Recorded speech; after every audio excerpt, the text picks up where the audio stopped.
You are now tuned into the Truth Frequency. We are TFR. TFR. Truth Frequency Radio.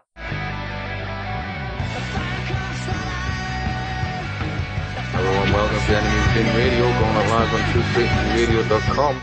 Well, we were due to have 7 of our interview. Hopefully we'll get 7 on now. Oh, that would be good. She thinks she's online. Hello, 7? Hi. Oh, okay, we're on. We made it. Excellent. All right, okay. I took a trip to Argos and we done it. Hopefully this is going to work. How are you? Good, how are you? Okay, Just recap, for the people listening who didn't listen to the last show, please recap, 7, your story in brief. okay, just to recap to everybody out there who hasn't heard, I have been a targeted individual for 12 years now. This year makes it 12 years. And I was targeted by people within mainstream media, Helen Alexander. It started when I went to a law firm to protect my intellectual property and copyrights. I went to a law firm after being referred by the Law Society, because I was looking for a firm in order to protect my intellectual property from plagiarism and theft of the actual documents. After I'd finished devising them, I knew that I'd come up with something that was original because I'd done extensive research into the project and came up with a health, fitness and dance type genre multimedia platform. It had lots of different disciplines actually. It wasn't just dance, it was a lot of other things. And it was inspired by my brother who passed away in 1992 at the age of 30. And because he was such an amazing person, I decided to devise this thing as a sort of tribute to him, really. That's how it started. And I went to the Law Society around probably 2002 in order to launch this project. And after being recommended, I went to a law firm called Russell's in Regent Street of London, West 1, having no idea that I'd walked into a mafia cartel. Now, for anybody that is interested to see the actual documents, because I did an extensive 5-part mini-series with Alfred Weber. He has a couple of sites. He's got newsinsideout.com and also he has exopolitics.com. But if you go to his YouTube channel, you will see the 7-Gate expose, which is a 5-part mini-series, and there is a part 6 where we go into Charlie Hebdo, because my case is linked to a number of false flags.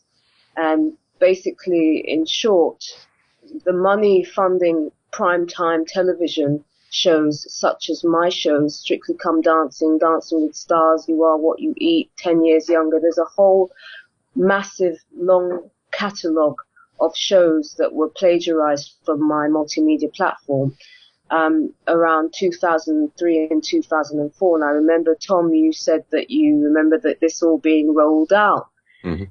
Yeah, and actually quite a few people have come forward and said the same thing in different countries. So that's been quite good, actually, because people do remember it. And that's actually part of the reason why I'm targeted to keep it quiet, because people were asking where have all these shows sort of suddenly sprang from. And of course, they were stolen from my documents. Now, in order to prevent me from taking any form of action, immediately what happened was, after I went to the law firm, I started being headhunted by networks to attend a meeting. I went to a meeting with a law graduate friend. Contracts were signed. Everybody knew I was the sole copyright owner of all these works and still am. And this meeting was conducted in NTL's bankrupted facilities. At the time, I didn't know they were bankrupted. But we were asked to attend to meet Helen Alexander. She arrived with Jim Manson. They flew in from Scotland specifically for this meeting. Contracts were signed, and Helen left with my documents. And in trying to retrieve them from her, that's when the whole kind of nasty death threat started, and a whole operation was put around me to stop me being able to take any form of action. And we did go to Paddington Police Station, which is also obviously in London. It's the terror branch, funny enough, and it's the one that was closest to my locality as far as jurisdiction. And we reported them. We went in December because it was early December. The meeting took place on the 11th of November 2003. And it was probably by the 5th of December that I started seeing all my shows sort of show up on every single channel. And it wasn't just in the UK, it was all around the world. We discovered that my work had been sold in 126 countries and was sort of chopped up into bits and pieces and sold. Every part of my documents, statements, all kinds of slogans, everything that I had written in those documents was being farmed out all over the world and sold for obscene amounts of money. And while this was taking place, I was put under a very sinister targeting program, which comprised of men being stationed in cars outside of my house, my phones being tapped. That was how it played out initially. I remember picking up the phones, and it wasn't just me, it was also witnesses, because I'd put my own production team together. And so we all remembered picking up the phones and then hearing clicking sounds, and that's how it began. But these clicking sounds morphed into death threats over the phone. I was getting bailiffs show up outside my house, trying to get inside. They'd turn up 2, 3, 4 times a day, sometimes 5 times a day, trying to get into the building with fictitious debts that I didn't know. And I would go to the local one-stop services. There's quite a few of them, but the one that's local to me.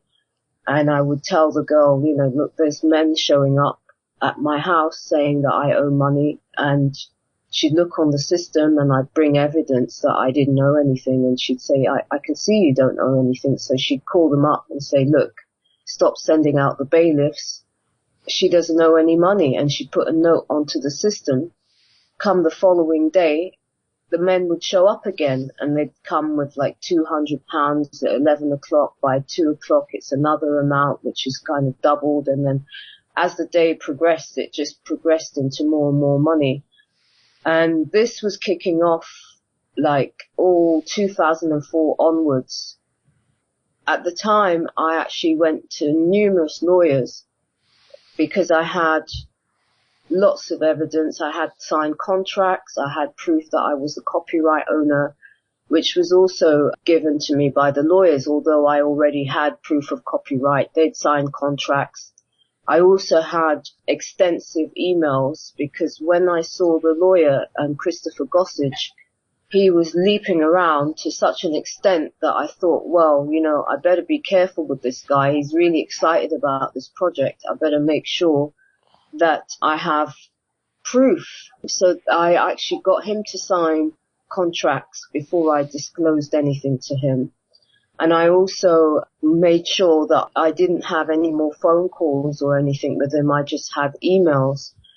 Because obviously emails are very good form of evidence because they're timed and they're dated and you can't change them. You know, they're just an accurate record of what took place, date, times, etc. So I had quite a lot of emails to show the negotiations, the invitations to these networks about the licensing of my work.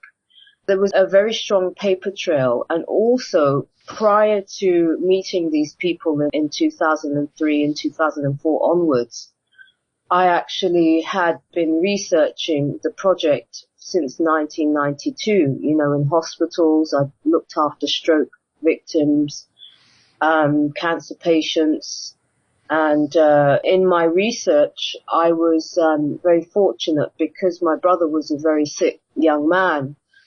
There were lots of doctors that really respected him because he was extremely intelligent, he was very gifted, and everybody that came in contact with him knew that.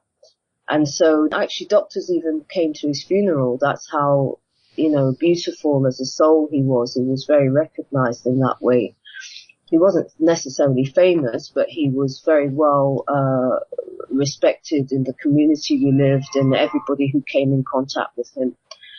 So there was a long paper trail of my research and the fact that I had this project years and years before meeting these people. And I recommend that for anybody who's a creative person who wants to copyright their work. I would say make sure you've got a very long, extensive paper trail of ownership prior to engaging in anyone. And in fact, I wouldn't recommend anybody engage in anybody in the mainstream media because it is a mafia. Right now, IP crime it's excessive, it's extensive, and it's extremely brutal. These people are ruthless. They'll kill their own parents to steal your copyrights because we're talking about real estate. It's the equivalent to real estate, but it's in the millions, billions and trillions if you're talking copyright. Something like Happy Birthday to You. That song, if anybody plays that song, they have to pay the estate owners like £30,000 just every time it's played. That just goes to show you how much money is involved in copyrights. Just stopping there, Michael Jackson actually owned a lot of classic songs. They always talk about Michael Jackson owning the Beatles copyright, but he actually owned a lot of classic songs similar to like Happy Birthday, things like that are constantly played in various places. Yeah. So there's a lot of money involved, and these people are parasites. They are not creative because a lot of them are Satanists. And in fact, the whole entertainment industry, including the music industry, is completely, it's rife with satanic worship and values, etc. So these days, it's really a dangerous place for any young, gifted person. You could find yourself in really horrendous circumstances if you engage in any of these people. They're merciless, they're ruthless, and what they will go to, the lengths that they go to is very well documented in my case and in fact many other cases, because since my case has become globally well known, there's been a lot of other people, every day people contact me. There's one case very similar, she has had to flee the country. Apparently it's the same lawyers. She's had a lot of the gang stalking, and it started with her intellectual property being stolen. I think it was involving advertising. What they do to creative individuals is that they'll put a whole operation around you. So what they do is they'll work out where you live. Obviously, if you engage like I did, I became a client immediately at Russell's law firm. As soon as they saw my work, they made me a client on the spot, and I had all the paperwork to prove that I was a client. And this is also what helped, because I won potentially the largest ever copyright case in the history of British broadcasting. And they covered it up because of the fact that I won it. They didn't want to have to pay me. They don't want what they get up to be known. I mean, the motives for why they do what they do are endless, as well as obviously we're dealing with a spiritual problem.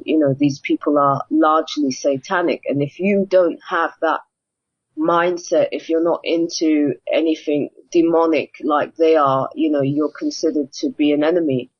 And obviously I don't come from that mindset. I believe in love, truth, justice, respect, and treating people how I want to be treated. So having that kind of belief structure, if you like, also contributed to the fact that I have been viciously targeted. So that's kind of just as a recap on how it initially started. Chris and Cherie Gio here, founders of Truth Frequency Radio. We just wanted to take a moment to thank all of you for making TFR the biggest and the best independent radio station out there. When we first entered the alternative media scene in 2009, we were really taken aback by the amount of infighting, backbiting, fear-based reporting, and ego-driven personalities. That's when we knew we had to set ourselves apart and set a new standard in broadcasting. And thus, TFR was conceived as a listener-supported station with no corporate or outside influence and limited commercial interruptions. You can support our efforts by signing up for a VIP membership at truthfrequencyradio.com/signup or by making a donation at truthfrequencyradio.com/donate. For less than $4 a month, you can ensure that TFR continues broadcasting for years to come. Real people, real radio. Wherever you are, make it TFR.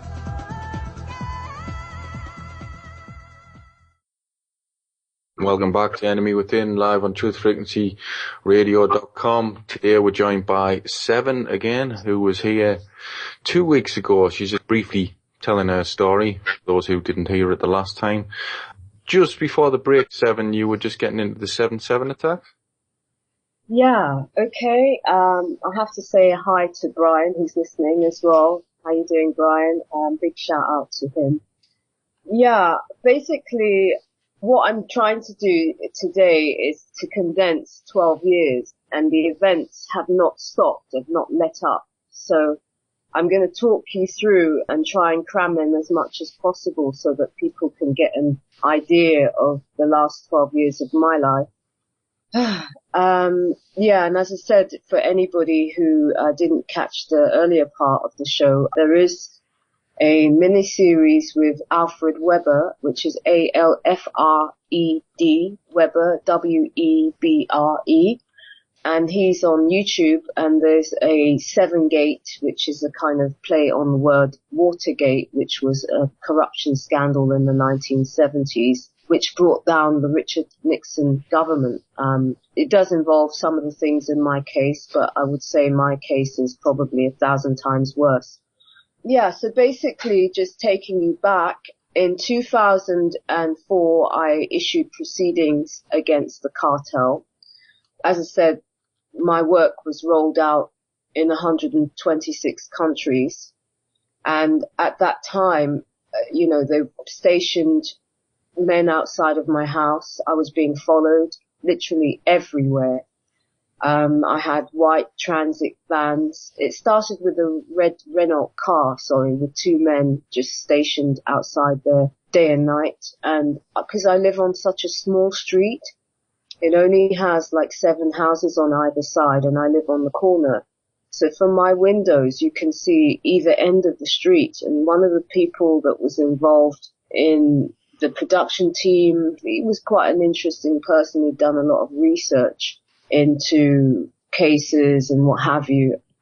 Personally, myself, I'm just a mother and a grandmother now. I had no knowledge of any of this kind of stuff. It was like a rude awakening for me as an ordinary person. For people to suddenly be stationed outside your house is kind of, I can't even really put it into words. My hair fell out. I lost extreme amount of weight. I went from probably a size 8 to 10 to size 6, virtually overnight, And all this is well documented. It's a very well documented case because I gathered evidence on absolutely everything. I had everything recorded, filmed, photographed, any documents that, I had.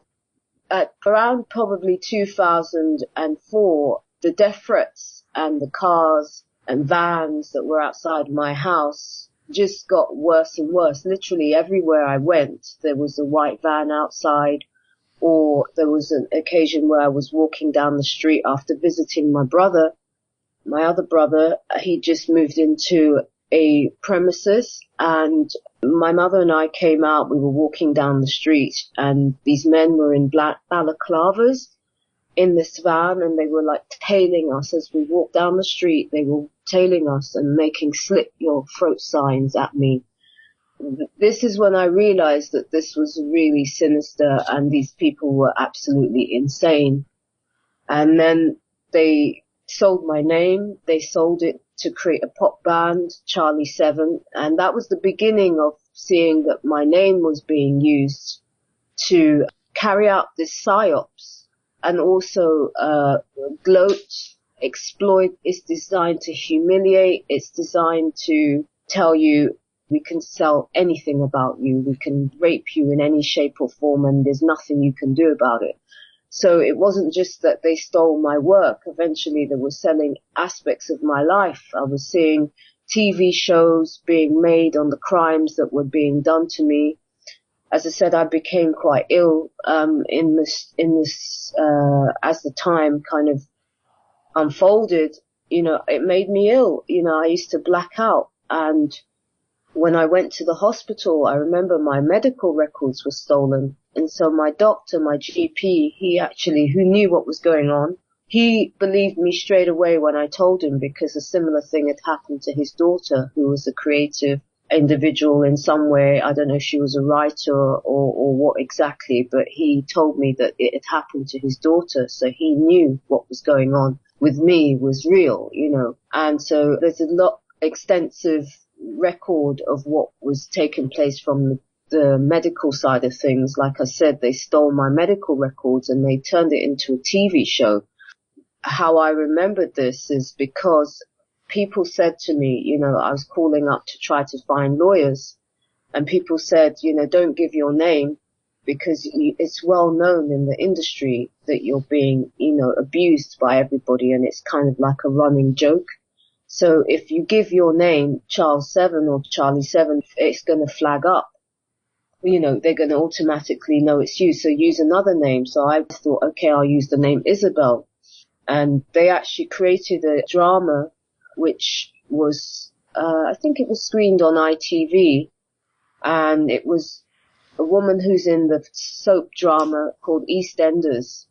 One of the characters, she's a person of color like myself, and she was playing me supposedly, and they'd stole this Isabel's medical records and they'd flung it around the room. They broke into her apartment in this drama series, and it's exactly what they were doing to me. Basically, it was just a massive joke to these people what they were doing, and then it became something that I became aware that they do. Not only will they steal from you and terrorize you to keep it quiet, they will also make TV shows before they carry out crimes and also during and after carrying out crimes. So effectively what we're talking about is that mainstream media is being used by this media mafia cartel of Satanists to glorify what they're doing to people in real life. Another thing that happened was that they made a series called The Hustle. And in the Hustle series, it was called The Con Is On. And the adverts that were running at the time said things like, you get nothing for something. It pricked up my ears because this was going on at the time. So when I went onto the website, I couldn't believe it documented everything that they'd done to me. Basically, they were putting it into people's faces, and they had all these glossary of terms for the things that they were doing, such as they were putting it on the mark, for instance, as a mark being somebody who has been targeted so that they can fleece. They have long cons and short cons. In my case, I was targeted to be a long con, which means that you're used over a long period of time, basically forever, until you shut them down and fight back and shut them down. You are used to get money for these people. And this money, as I said, it funds false flags, black ops, it funds NWO, Satanism, all the sick, twisted things that these people are involved in, So when you're a mark, you're targeted for either a short term to fleece money from you or on a long term basis. Is there any relevance to the number 7 in numerology or Satanism? Well, I think because 7 is a divine number, it's a number of completion, a number of divinity. And I think obviously it's the complete contrast to somebody who's a Satanist that doesn't believe in anything divine. they're parasites, they believe in committing evil, lying, treachery, blackmail, whatever. And the number 7 signifies the stark contrast. So I think the use of it is, I noticed it because obviously my name comes from the fact that I'm the 7th in the line of my family. My 2 brothers and my parents, by the time I was born, there had been 4 children, my siblings before me, all died stillborn. So in fact, even though there were only 3 of us growing up, I was actually the 7th child. So I kind of became Charles 7 or Charlie 7. But my actual name is Jean Charles, John -Charles. In the French spelling, it's spelled Jean -Charles. I was like a tomboy growing up. I played guitar, skateboarded, I had brothers, so, I was kind of into boys things. So I was kind of called Charles 7. That's basically where my name comes from. So yeah, all throughout this ordeal, I started to pay attention to what was going on and the use of my name in perverse ways. Obviously, the first thing I saw was that they gave my name to a blonde girl, beautiful young girl. I don't know if she's aware of who I am, but they called the album A Not So Tragic Cover-Up. And it was Chasing Victory, A Not So Tragic Cover-Up. That was the first thing that I noticed, and actually because people brought it to my attention. I mean, Charles 7 or Charlie 7 is not a, run-of-the-mill name. It's fairly distinctive, especially Charlie being a girl, or woman. So to find that all of a sudden there is another person with the same name in, same musical circles that you were once in, people thought it was me. They went to see thinking it was me, and they couldn't believe that all of a sudden this person had emerged from nowhere. And this is all kicking off at the same time. And that's why I say to people it's really important to have a paper trail, an extensive one, because what these people do, as soon as they get your work, they quickly put it into production. And so you can tell the timeline of how quickly they met you, stole your stuff, and then boom, it's out there. And obviously I've got records dating back that I was the copyright owner for, many, many years beforehand. That's why I always advocate to people, make sure you do that, because it makes it much easier to prove. So yeah, that was the first time I saw that my name was being used and the 7 was being used. They opened a company because I had trademarks to circumvent me. They actually opened a trademark company called 77, actually, License Limited. And I ask anybody, if you're trying to copyright your work, avoid this company because they'll target you. If you come up with anything that they deem to be lucrative or valuable and that can fetch money on the open market, you are going to put yourself in a whole lot of danger. So I would strongly recommend, if you come across this company, avoid it like the plague. So this is more or less how the use of my name began in 2004. And running up to about August of 2004, in fact, it was the 5th of August 2004 that I issued proceedings myself, because no lawyers would take on my case. Although I had evidence, they were being instructed to hand the evidence over, or basically they close ranks on you. And there are lots of lawyers that get paid to take in your evidence. So when you show up with proof of what's happening, they get paid to show it to the other side so that they know what you're coming at them with, what evidence you have. So you have to be really careful. If you have a case of any kind, it doesn't necessarily have to be intellectual property. Any form of case that you have to be careful who you show your evidence to, because quite likely they will show it to the other side in order for them to fix their lies. So know what you're coming at them with. So, and that's your trump card. You need to hold as much back as possible so that by the time you get to court, you hit them and they don't know what's coming at them. That's another reason why I won. So I issued the proceedings in 2004, and they had 28 days in which to either counterclaim or either admit it or defend it, and they didn't do anything. So when you have a situation like that, it's called automatic default judgment. So I was awarded default judgment by September of 2004. Why do you think that they didn't actually contest it? Because they knew how much evidence I had. I'd seen a lot of lawyers, and obviously I learned the hard way of what was going on. So there was enough of my evidence that was shown. They knew that there were loads of witnesses. There were 14 witnesses.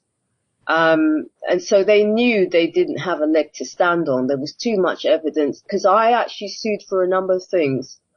And just to break it down very quickly, the case was partially criminal because they stole the documents outright via deception. It's called obtaining property by deception under the Thefts Act, either 1996 or 1976 or 1977. It was considered to be a criminal conspiracy because if two or more people get together to commit a crime, racketeering, etc., that's considered a criminal conspiracy. And particularly under the Copyright Law Act, if people that get together to steal music or copyrights or literature or manuscripts, whatever, that's considered to be a criminal conspiracy, and it's actually dealt with as such, as a crime rather than just a civil claim. So obviously I had both in that respect, and that was established in 1906 because there was a case called Willits, R.V. Willits. In that case, it was to do with print music, whereby they were stealing from this person and racketeering with the print music, sheet music at the time, because that was what was popular back then. And then obviously I had contract law, which is to do with breach of contract. Obviously I had signed contracts with lawyers and all these people. So to just suddenly disappear as a lawyer, if you take somebody on as a client to protect and prevent theft of the documents and plagiarism of the documents, and then once the documents are stolen, you disappear, that's automatically a breach of the contract. Now, obviously, the people that signed it said, oh, you know, Helen Alexander, she stole the documents with someone called Jim Manson from Scottish Media at the time. They were working for Scottish Media. Prior to that, she was with the BBC. And obviously there are guidelines with all networks. Anybody who's representing a network who comes into a meeting, takes your material, leaves and refuses to give it back, that's theft. That's what you describe in law as permanently depriving the rightful owner. And that's what she sought to do, permanently deprive me of my property in order to racketeer with it. She was famous for shows like Drop the Coffin, you know. I mean, what is that? Drop the Coffin. That just shows you what she's about. She's a Bilderberg. If you look at the Bilderberg lists, you'll see her name, Helen Alexander, will come up. And in fact, all of these people are Satanists anyway. Yeah, so the other aspect to the case was tort, of course. So if you terrorize someone so that they can't take proceedings, and you go out of your way to pervert justice, and you go out of your way to obstruct the proceedings in any shape or form, especially if you're the lawyer of this client, you know, that's just complete out and out criminal, but it comes under damages in tort. Now, tort, T-O-R-T, tort is basically short for torture, and all the crimes in torts are punishable by monetary, as well as it can be also in the context of a criminal case as well, as it was with me. So I had proof that they had trespassed on my property. I had proof that they had been sending me death threats, because it was blatant. It wasn't something that was being done, you know, covertly. It was being done openly, and I had records of it. Did you at the time have any online presence? Did you have any social networks or anything like that online that was being attacked? I had my email, and my email was being transferred to their offices, and I had proof of that because they actually were stupid enough to leave a trace of the fact that they were transferring my emails. Now, the possibility is that they wanted me to see that they were doing it in order to intimidate, because that's how they work. It's part of the psyops. It's to sort of make you so terrified that you think, oh my God, they're transferring my emails now, you know. And so I always just looked at it like, thank you, you're giving me more evidence. So I had stuff like that, but I didn't have very much in terms of Facebook or websites or anything like that. It was just my emails that were being transferred at the time. And in fact, what they do is if you try to create an online presence to put your information out there, they have what's called a scrubbing operation. So what they'll do is they'll delete anything about you. So anything about the case will be removed from online automatically. So they have a whole operation that is engaged in that. They also have an operation which is going through your bins, believe it or not. They have paid appointed people who will go through your rubbish, you know, to see if you throw away anything that might give away what evidence you have, who you're communicating with, etc., etc. That was something that I couldn't believe. There's a whole other world going on. You know, they make it look like we have a court and an official judiciary, but there's a whole other judiciary going on, which is completely perverse and contrasts and adverse to what we see and know in the law books. They don't tell you that all this stuff is going on, but that's what's going on. So, yeah, my case was also tort, misrepresentation, all kinds of things in torts, because tort deals with hurt, whether it be physically or in property or estate. That's how tort works, basically. It quantifies what damages that you're entitled to on that level, especially cases like medical negligence, solicitors, malpractice, malfeasance, all that kind of stuff. So my case was framed under different aspects of law. I don't think that they knew what was coming at them because I look young for my age. And in fact, one of my TV shows is called 10 Years Younger. They go up to people in the street, because this happens to me all the time. And they ask, how old do you think she is? How old do you think she is? You know, if you go on to 10 Years Younger, you'll see that they stop people in the street and they ask people. That's all because of me. And if you look at my videos on Alfred Weber, you'll see that I look ridiculously young for my age. I'm almost 50 this year, and I look probably about 23. At the time, I looked about 18, because this is like a decade ago now. But it hasn't stopped. That's the thing. If it had happened a decade ago and it ended then, that would be a different story. But these people have just got more brazen, and they've got more vicious. There have been suspicious deaths. I mean, it's just become more violent, more disgusting and nasty. And I have to stress, this is not just something that affects me, it affects everybody. You know, because these people are funding, like I say, false flag operations, etc. So this is a problem for humanity and not just me. I just happen to be one of the people that have documented it meticulously over the last 12 years. And by September of 2004, I actually got awarded default judgment. Now, I'm basically mapping out some of the motives for what took place so that you can understand how this all panned out. The masters, they have what's called chancery masters. The case was lodged in Royal Courts of Justice. We now call it Royal Courts of Injustice, because more often than not, they're actually covering up cases, etc. But at the time, I was told by the Chancery Masters that because of the amount of money involved, because automatically, if you get default judgment, you can put in a specified amount and the courts will just go after it for you. Now, because of the fact that I had an unspecified amount, they said put an unspecified amount because the court will get an account of profits to decide how much has to be paid to me.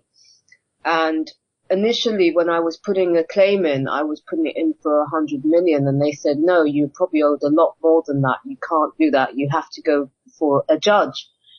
And so the case was due to come back. Cutting a long story short, the case was due to be heard to decide this amount of profits that were owed to me in July of 2005.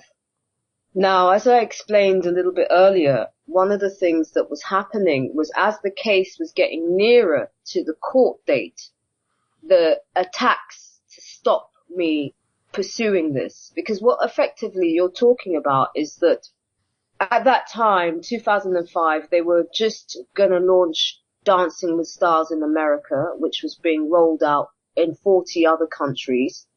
All these investors probably didn't know anything about this. They're shareholders, they're investors. You're talking about celebrities all over the world being paid extortionate amounts of money to endorse this stolen material. And the last thing they needed was for me as the owner to show up with proof that I was the owner and them have to give an account of profits from racketeering. So what they wanted to do was to get rid of me and get rid of the case as quickly as possible and to create some sort of smoke screen around the whole thing. And so they had this psyops thing going on, which was anything that they were doing to me, they were turning it into TV shows. They were sending thugs around to my house to terrorize me. I was being followed wherever I was going. My phone lines were going dead, not just my phone lines, but also witnesses' phone lines as well. I was getting death threats over the phone. I was being followed by helicopters. It was just ridiculous. I mean, it was a witch hunt, an almighty witch hunt. And somebody had said to me I should contact somebody called Sophia Stewart in America, which I did. And cut a long story short, I wasn't able to really engage in a conversation because the line just kept going dead every, few seconds. The line would just cut off every few minutes or whatever. In her case, in America, she had a case against the Wisconsin brothers for the Matrix and Terminator franchises, which were stolen from her.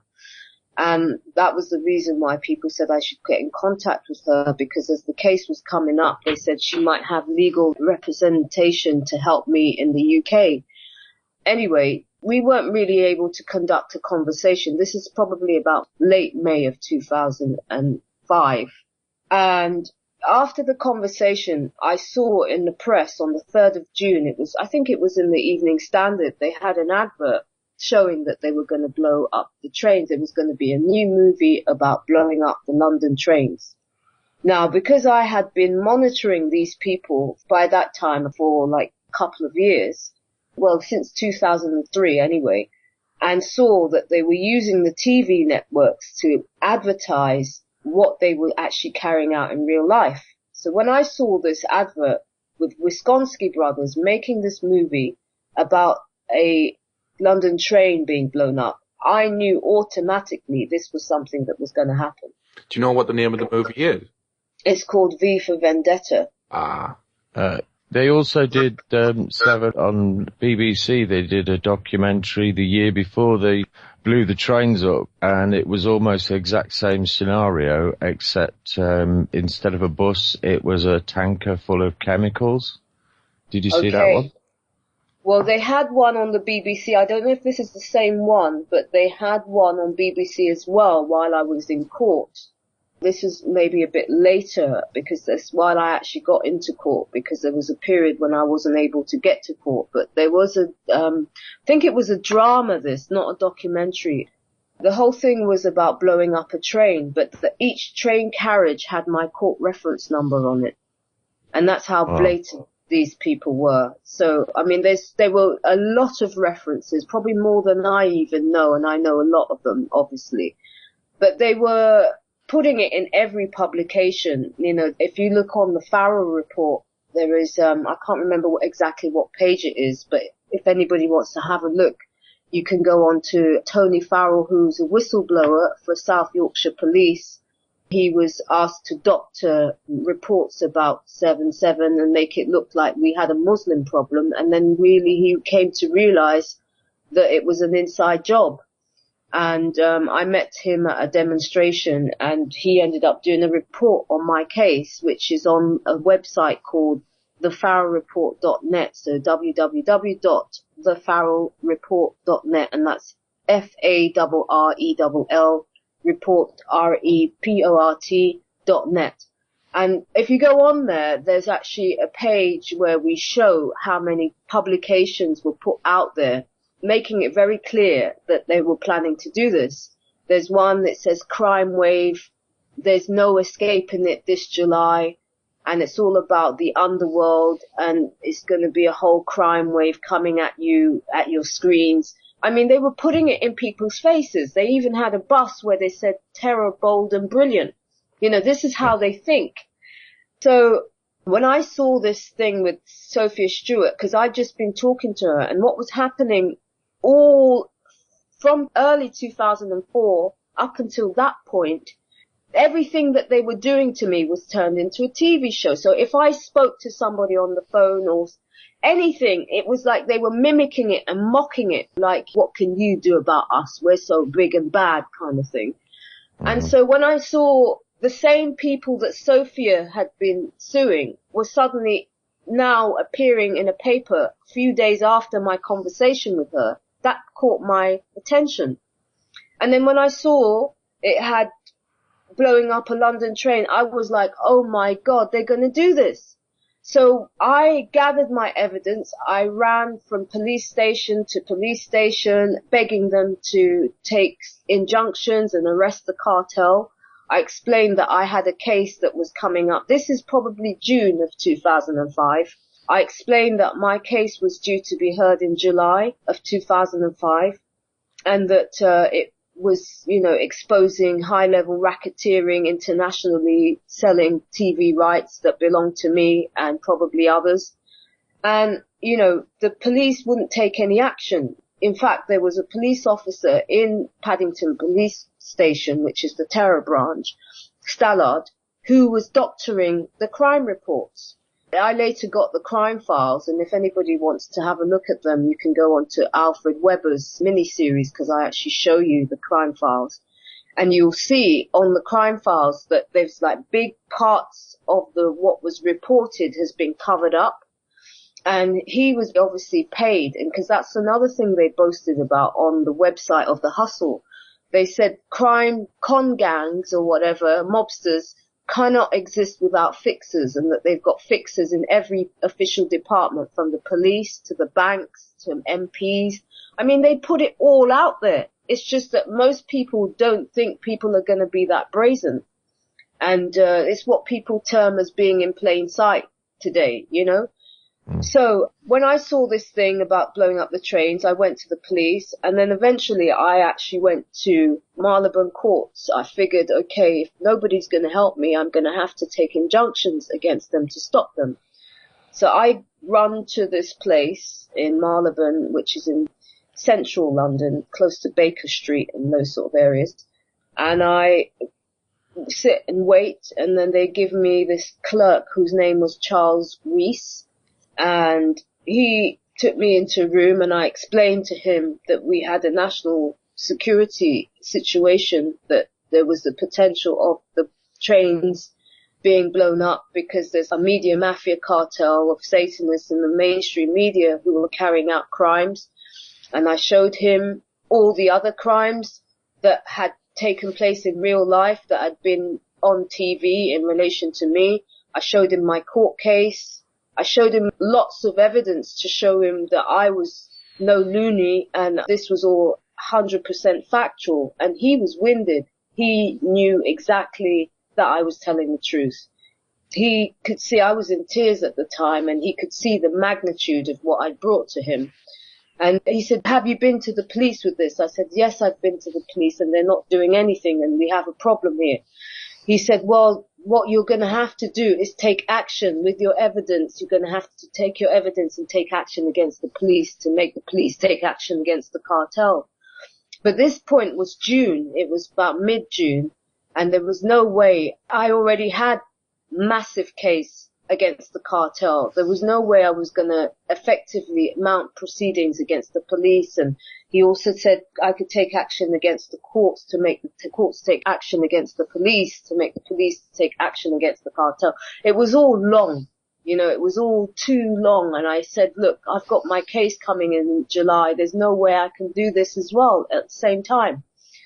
And so when I left there, I realized there was nothing I could do. I could see that this was going to happen. And so the only thing that I could do was to go into hiding.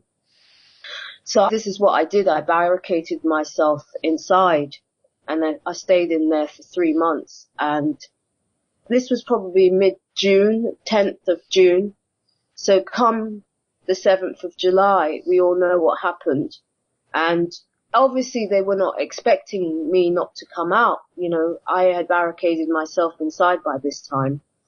And I didn't know how I was going to get out of that situation. My house was basically under siege. There were white transit vans literally surrounding my house. And they actually got into the building, and I'm on the 3rd floor, and they shoved a letter underneath the door with the date being 7th of 7/7 to show me that they were the very people behind what had just taken place. When I switched on the TV, I saw my street was being filmed. It was on bloody CNN News. I was like, what is going on? Now, there was another thing that happened that I forgot to mention, but this is quite significant. Because just before I went into hiding, I was approaching my house one day, and there were these young males of Asian, Arab descent outside my door, about 20 of them, all congregated outside of my door. And I was like, well, what are these guys doing outside my door? As I walked towards my front door from the other side of the street, I looked at these men. I thought, well, what are they doing outside my door? Now, one of the things they do is they try to set you up. They try to put traps so that they can set you up. One of the things they did to me and to other witnesses as well is that they would have like a car outside your door with the window wound down with a bag and a purse sort of so that you could see it, you know. And so I would come out of my house and see that there's a car just sitting there with the back window wound down, and there's a purse at the back. It's got a bag and a purse.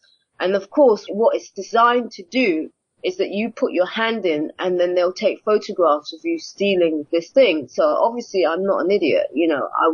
It was just so blatant. I had things like window cleaners turning up saying they wanted to clean my windows all of a sudden. I mean, the things that were going on were just ridiculous. There would be purses and bags on the street, on the floor, so that you could, you know, be caught or whatever, because they move a whole operation around your house. So they'll move and occupy buildings opposite you, and they'll film you remotely from those buildings. So they'll move into your building or opposite you. So that's the sort of thing that they would do as well. So when I saw the guys outside of my house, these 20 young Muslim-looking guys, you know, I went up to them. I said, what are you doing here? And they said, oh, man, we're talking. I said, well, what are you doing here? Why are you talking here? And I made myself very animated so that if people were filming, they could see that there was no connection to me and them. And obviously I knew I was being set up for something, but obviously at that time I didn't know until after the bombs had gone off that they were going to frame Muslims for it, you know. But it appeared afterwards, once the evidence started coming in and we started collating what had actually taken place from every vantage point, that they were obviously trying to frame me as some sort of a patsy or whatever, you know. And so anyway, I was barricaded in there. I was supposed to go to court around the same time, as I explained, but I couldn't get out of the house. So what I did was I started writing to all different organizations. I wrote to mosques. I wrote to human rights organizations to tell them that I was trapped in there, racial relations places, human rights. I wrote to City of London Police because I realized that Stallard inside Paddington Police Station was covering up crime reports, and he has been paid and he was one of their fixers. So I knew I couldn't go back there. So I had the yellow pages and I was going through it and I was writing to I don't know how many organizations, and the people that live in my building, they all knew what was being done to me. In fact, they had bought me an alarm so that when I was walking in the street, if anybody approached me, I would pull it and it would just sound off a really screeching sound. So everybody in the building was aware of what was kicking off, because prior to me going to that meeting, I lived a very quiet life. I had a wonderful relationship with my neighbors. We never had any issues of people trying to get into the building. It all kicked off straight away after meeting Helen Alexander. And in fact, we found out because she stole Ginger Productions from Chris Evans. He used to have a show called TFR Friday. Yeah. But she was bragging about how she stole it from him at the meeting. And also, she also had a case with him in 2002 where she used surveillance against him. So it became apparent that the tactics that she used against Chris Evans during her court case with him, she was using against me in order to steal my material. You know, this is what this monster does. She's a monster. She's not even, it's hard to believe that she's a female, you know. Anyway, there's another woman involved called Tamsin Allen from Byman and Partners. She's somebody I went to in the course of all this to try to get help to representation in court, etc. And she ended up stealing my disc, which had a script on it. And before I knew it, that was being circulated all over the place as well. Everybody was trying to get in on it, basically. I was getting raped left, right and center by all these people stealing. And then they started hacking my computers. They bugged my home. So that was what was kicking off. And when the bombings actually took place, I wasn't able to get out of the house to go to court. People that knew I was in there, they were sending these letters that I wrote. They went and informed the doctors that knew what was happening to me, because they'd recorded that I was in danger, and they'd recorded it on my records that I was under surveillance and that my medical records were stolen. So there was a lot of records that this was going on. So people actually notified all the official people that knew what was being done to me, that now I was trapped in the house and that the bombings was attached to my case, etc., etc. It was being carried out by this same cartel. Eventually, all the letters did get to the places, because I did meet some of them after I got out. I went to speak to people and said, did you get my letters? And they said, yeah, they did. And I said, well, why didn't you come and help me? And they said, oh, we didn't know what to do, etc. And then, of course, they shot a guy who had the same name as me, Jean-Charles Menendez, a Brazilian guy. And that was basically a veiled threat, you know, shut your mouth, keep your mouth shut, you know, or whatever. And they shot him 7 times in the head. I mean, what's the chance? Do you think that he had any connection to 7-7? No, I think they must have selected him because he had the same name as me, because they were trying to terrify me to shut my mouth. I think that they selected him specifically, because what are the odds that somebody has the same name as me gets shot 7 times in the head? Yeah, it's just there's been a few theories that maybe he witnessed something, maybe he knew too much, or maybe he was involved in somewhere. Sorry, didn't he work as an electrician on the underground system round and about where it all happened? Yeah, I mean, they might have offered him a job specifically because they lure people in for specific reasons. And how they utilized him, I mean, only God knows what they actually did to get him to participate or meet them or whatever, because they set people up. That's what they do. I mean, as I said, I had 20 young Muslim guys outside my house. What were they doing outside my house? I'm a mother. I do school runs and play guitar here and there. You know, why are they outside of my house all of a sudden, you know? So obviously they recruit these people. They've got a lot of money. You know, people need money. So they advertise or whatever. They have their ways of setting people up. You know, if they've got an agenda, it's pretty easy for them to put it together. This is what they do. They sit in offices and they think, well, we'll get this person, that person. But you see, when you have such deception, it's always mistakes made. There's always dodgy things that come out in the end. People start realizing, because John Anthony Hill, who made a documentary called Ripple Effect, he uncovered a lot of stuff that shows discrepancies. For instance, that the Luton train that these Muslims were supposed to have gone on, it didn't even run that day. You know what I mean? It's so sloppy, this cover-up. It's just unbelievable, you know. And obviously I'm coming at it from a different vantage point from John Anthony Hill. John Anthony Hill did an exceptionally brilliant job in breaking down the sequence of events after it took place, during it took place, and after he went through that. But most people weren't aware that I had this case against the mafia in media. So it's only after me getting out and having filed the case, etc., that people were able to kind of get the evidence to see another side of all this, the backstory that was going on. And obviously it was going on for years with me. It didn't just suddenly spring out of nothing. It had been a culmination of a sequence of events that led to that point. So I actually got smuggled to Notting Hill Gate police station on the 31st of August in 2005 after being in there for about 3 months in extreme pain, shock, terror. I mean, I can't put into words what I went through during that time. There was a period of it where I didn't get off the floor. I was just hugging my stomach in pain because I just couldn't believe that anybody could do the things that these people have done. So I had been in hiding for probably about 3 months at that point, from June till this was the end of August. And someone said to me, one of the witnesses who happens to be my cousin, he said to me, "You've been here long enough, you've got to get out of here now." And so he said, "I'm going to take you to the police station." And that's basically what happened. It was in the middle of the night. And I didn't know if there would be a sniper, shoot me, or, because obviously the guy got shot 7 times in the head. So you have no idea what was going on in my mind, what could potentially happen to me. Mm-hmm. So it was kind of harrowing at the time, or kind of is an understatement.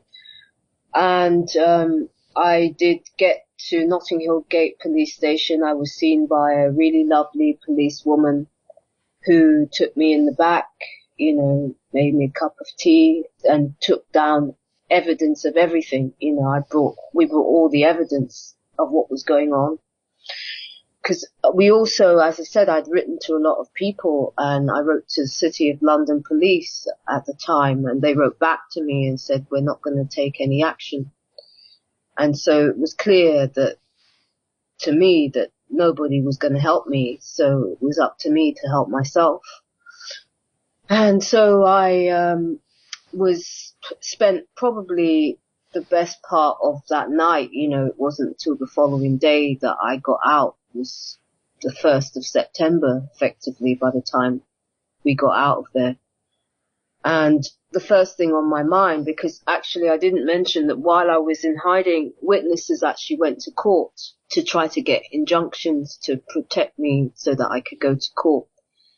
Effectively, what this judge had done, he's called Blackburn, he was obviously paid to hide the case, bury the case, so that nobody would have any record. It appears that the plan was to whack me and then get rid of the case, and then nobody would be none the wiser of any of this.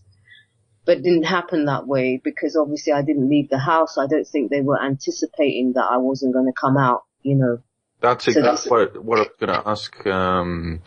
Why do you think that you weren't assassinated? But you've just explained that, yeah. Yeah, I think had I've gone out, because it was some days after the bombings took place, obviously they shot the guy, shot John Charles 7 times in the head, quite publicly. Obviously also they knew that I'd written to hundreds of people, so there were hundreds of people that were now aware that I was in there. That was the first thing my mind said, let people know that you're there. And so I wrote to all sorts of police stations, human rights organizations. So there was now a record that I was trapped in the house with all sorts of people. And these letters definitely got to where they were intended, because I did get responses from some people. It wasn't until I got out of hiding that I actually went to visit some other people, and I asked them, did they get the letters? And they said, yeah, but we didn't know what to do. I said, thanks. Anyway, so obviously now I've gone to the police. There is a record with the police showing that there was potential for me to be assassinated and all the people whose names were involved. and that I had this court case. They had the court reference numbers. So now it's officially on the criminal records along with all their other crimes, which make it very difficult to cover that sort of thing up, because there's a record which I have copies of, other people have copies of, it gets filtered through to every police station. It wasn't as easy to cover it up because it wasn't Paddington Green police station where they were covering everything up. This was a completely separate police station with fresh police officers who knew nothing about what had taken place over the last 2 years. That, I think, helped to document the truth of what was happening to me. And so once I got out, I was told that CID would be in touch, and also about my stolen medical records. I think the motives for them stealing my medical records is because what they want to do is they try to paint you as non-compos mentis, so that you are not able to give evidence in court. So they try to see if there's anything in your history. They basically want to know everything about you so that they can create lies. And I don't have a mental health issue in my history. It's not in my medical, because I never had anything like that in my life. So they couldn't use that one. I'm too intelligent for that, and they knew it. And it was very well documented. Every judge that I met commented on how competent and how professional I conducted myself within the case, so they couldn't use that because it's something that I'm well known for, in being articulate. I'm not hooting my trumpet. It's just that one of the things they try to do is paint you out as having psychiatric history or being a nutter, and they couldn't do that on this occasion. So it was like every avenue I had blocked it. And so when I got out of the police station, I was told that CID would be in touch, etc., and they would be investigating where my medical records had gone to and all the other factors, all the other issues. And of course, the only person that contacted me was Sergeant Stallard. Obviously, he was informed that I was now out of hiding by that police station, because they always give the evidence back to your local branch wherever you live. It works on jurisdiction. And so he called me up and he basically threatened me to keep my mouth shut. He made a very menacing call to me, which I believe was on the 3rd of September of 2005. And I don't think they envisaged that I would still be alive at this point. So he rang me up like furious and telling me more or less to keep my mouth shut, foaming at the mouth, and, then slammed the phone down on me. And so I reported him. I reported him to the IPCC, which is the Independent Police Complaints Commission, and to the Crown Prosecution Service. I reported him and the cartel. I reported them to Trading Standards, all manner of organizations, the Office of Judicial Complaints. I reported them everywhere and anywhere I could, so that there would be a very good record of what was going on. So I went back to court and tried to find where my case was. And as I said, witnesses had gone to court on my behalf and told them that I was unable to attend because of the fact that my life was in danger. Professionals, doctors wrote and said, I'm receiving death threats, her life is in danger, can you give her an injunction, etc. And this judge called Blackburn, he actually buried the case. He buried it so that nobody knew, never made it a record even that he buried it. He just removed it from the court list. So when I got back to court, I tried to find where my court case was, and they said, well, you're going to have to go to the Court of Appeal in order to establish what has happened to your case. So that's what I did. Myself, with 14 witnesses, provided evidence, witness statements, exhibits, it eventually became 9 bundles full to the brim of evidence, and each bundle, which is the name of a folder, a lever arch folder, would be, hundreds of documents, and it was all meticulously put together so that it was very comprehensive and easy to understand. And so we put this together and we put it into the Court of Appeal, and eventually the case was heard before Justice Chadwick and Peter Gibson, And I won, with flying colours. And they asked me, did I want it to be sorted out there and there, my costs and my damages, etc. And if anybody wants to have a look at that document, you can see it on either the Farrell Report, or if you go on to Alfred Weber's YouTube channel, you'll see the videos, interviews with me, the 5-part series, where I show these documents, everything that I'm talking about. I actually, as I explain the story, I actually show exhibit after exhibit that was part of my court case. And I also play courtroom audios so that you can hear that I won as well. Yeah, so I asked to have the case brought back to the Chancery Division to be officially put back on the lists and for them to quantify my damages, etc., costs and all the rest of it. And I was to go before Warren, and when I got to Warren, they basically removed the case from him. There was a lot of skullduggery. I won't go into the whole thing because it's too extensive. And eventually they tried everything to remove this case. They tried every tactic, even like paid court staff to hide my evidence. Stuff like that was taking place. I'd get into court and then the judge would not be given a shred of paper, and they'd say, oh, I made all this stuff up. It doesn't exist. This case doesn't exist. The whole 9 yards. And eventually, after having to go to the Office of Judicial Complaints, Bar Council, to report the criminals and their obstruction and perversion of justice, the case got listed before Pumphrey. And again, I won, and there's courtroom audios which you can hear on Alfred Weber's channel. So that basically is what happened with the court case.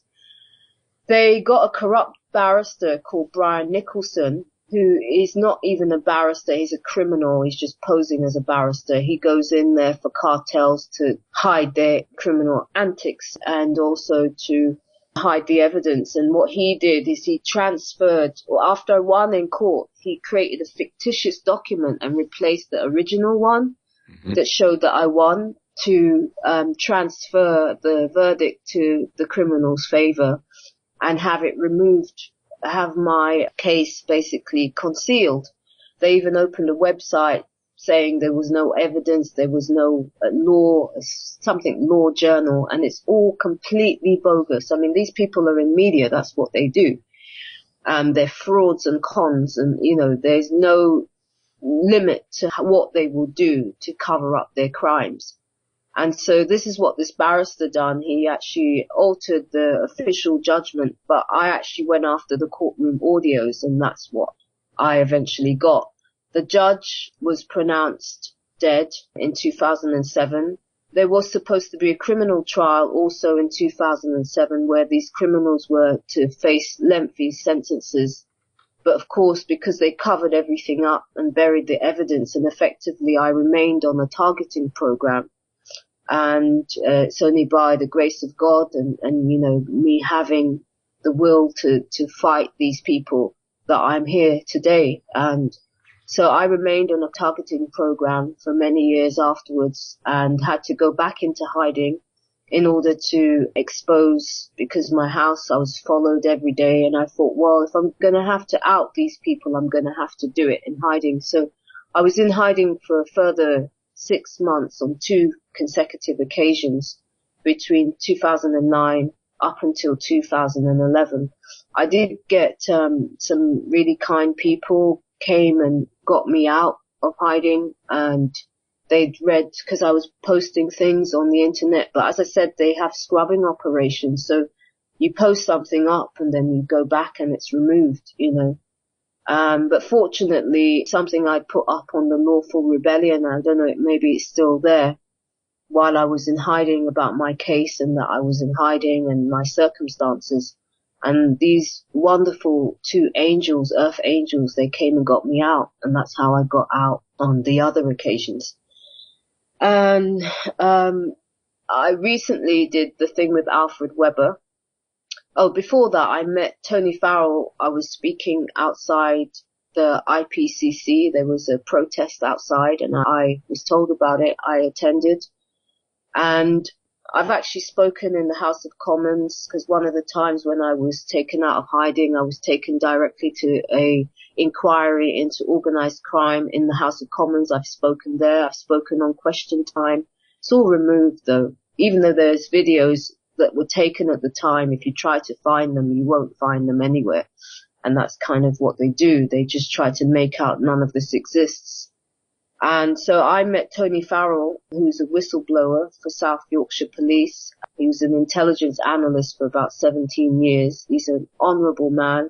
He's a Christian, and they tried to make him lie and fake that we had Muslim terrorism in the UK, and he wouldn't do it.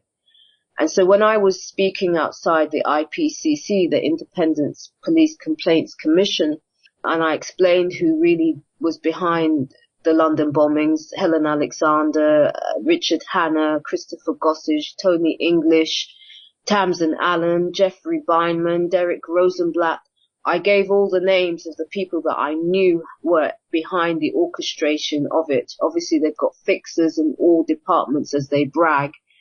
But I was outside, ringing the bell on this, screaming from the rooftops. And Tony came up to me and he said, I'd like to see your evidence. And when I showed him the evidence, he was blown away. And that's how the Farrell report was created and launched into 2013. And obviously they employed an army of trolls and COINTELPRO agents to try to smear my name and make it look like I was either psychiatric or a liar. They got someone called Mark Windows who hustled together a bunch of people that have never met me in my life, have not been anywhere in my life in the last 12 years or 10, 11 years at that time, to write lies about me, absolute lies. It's people from Kent Meat, Freedom Movement. If you ask these people how long they've known me, have they ever met me, they'll tell you no. If they're honest, they'll tell you no. They don't know me from a can of paint. And these liars and absolute filthy, evil, dirty scumbags, along with Mark Windows, who is a COINTELPRO NWO satanic agent, he spread lies about me, unbelievable lies about me.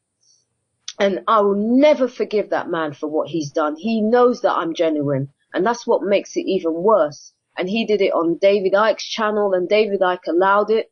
I'm like, what kind of people are you? These people go out there pretending to be truthers, speaking truth, and they're telling lies to the people.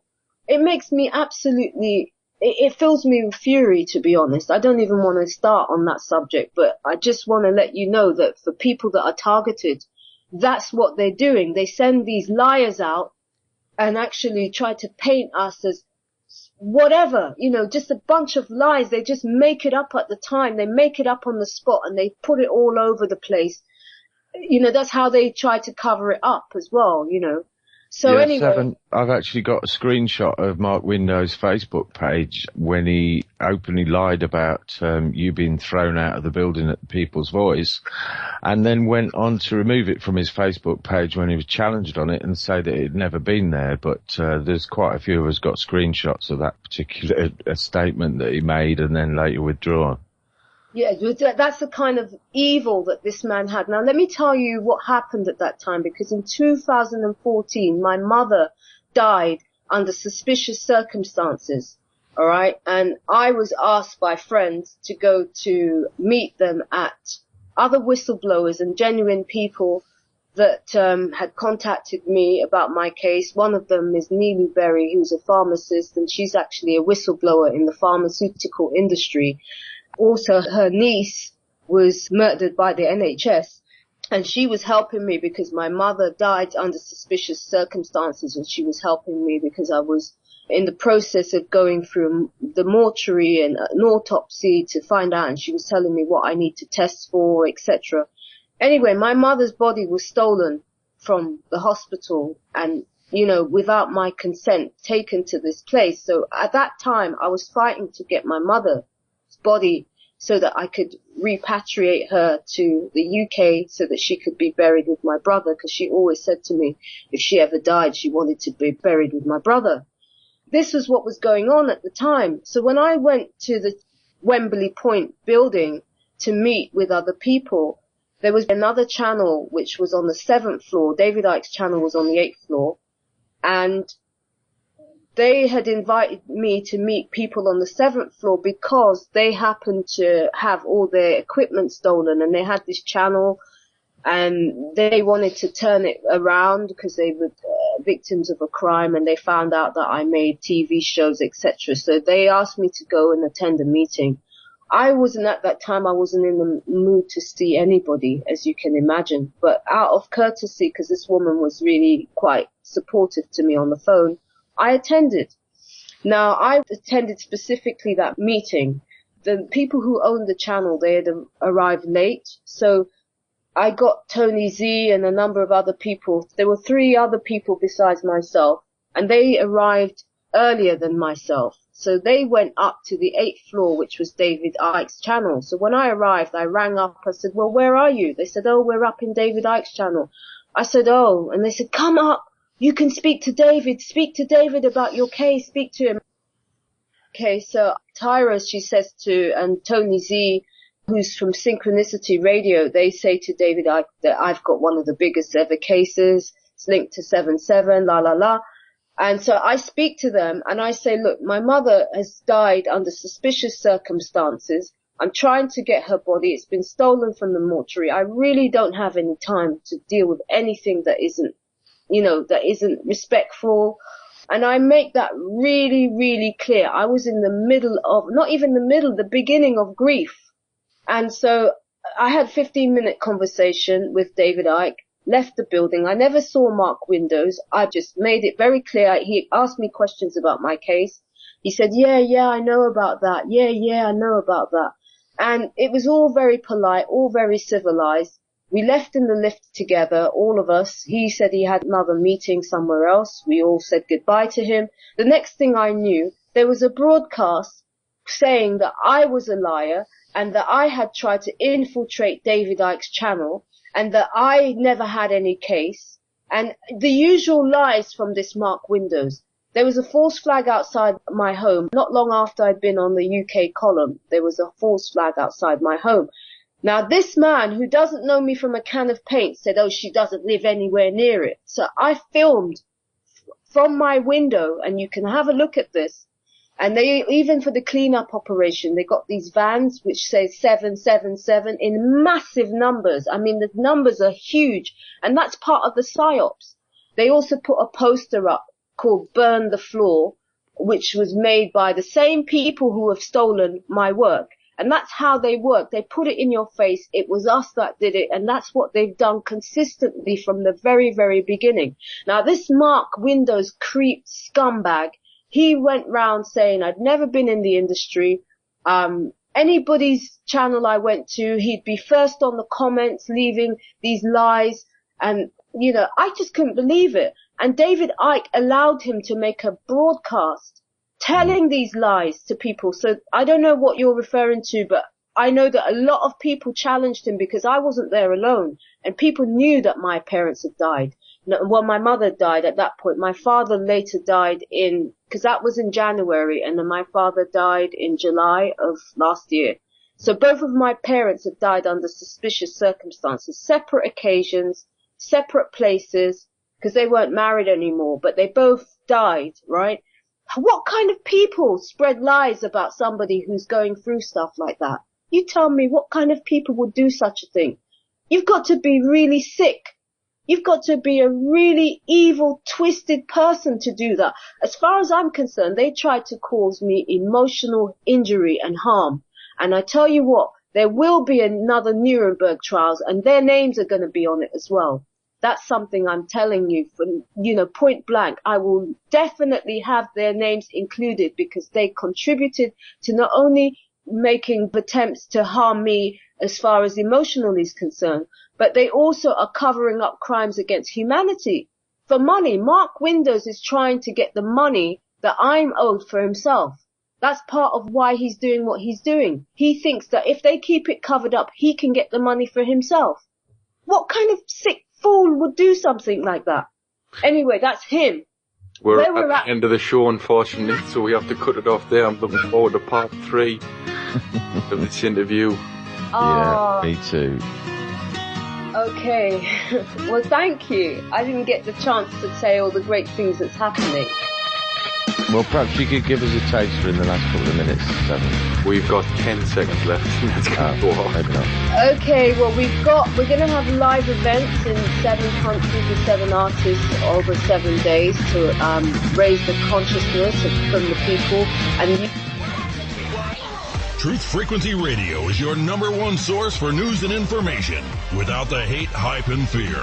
We are proud to bring you cutting-edge programs like The Kev Baker Show, The Christopher Everard Show, The Freedom Link with Joe Joseph, Truth Frequency with Chris and Sherry Gio, Red Pill Reports with J.D. Moore, X Squared with Brooks Agnew, Down the Rabbit Hole with Popeye, Freaky Friday with The Woo Crew, Waking Up the Masses with Robert Bruce, Phoenix Rising Radio, and dozens more. Did you know you can listen from any computer, mobile device, or from any telephone by dialing 832-225-5308 or call into your favorite show toll free at 866-37-TRUTH. Uncensored talk and news you won't hear in the mainstream media 24 hours a day. Truth Frequency Radio.